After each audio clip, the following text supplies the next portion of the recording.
Big বস 13 তে তাঁদের প্রেম শুরু। একটা সময় সিদ্ধার্থ শুক্ল শেহনাজ গিলের সম্পর্কের কথা সবার মুখে মুখে ফিরত। 2021 এ সিদ্ধার্থের আচমকা মৃত্যু।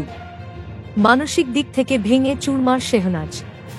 দীর্ঘদিন তিনি সিদ্ধার্থের স্মৃতি বয়ে বেরিয়েছেন। ভিতরে ভিতরে প্রতি মুহূর্তে নিজের সঙ্গে লড়াই করে গিয়েছেন। ভিতরে বাইরে ক্রমাগত ভেঙেছেন।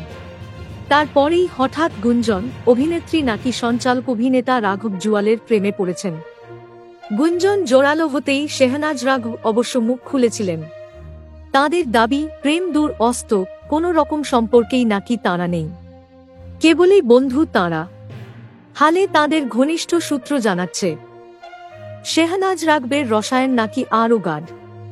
সেই গুঞ্জন থেকেই নতুন চর্চা, এবার নাকি দুজনে বিয়ের পিঁড়িতে বসতে চলেছেন। Thank you so much for watching. Subscribe our channel and press the bell icon for more updates.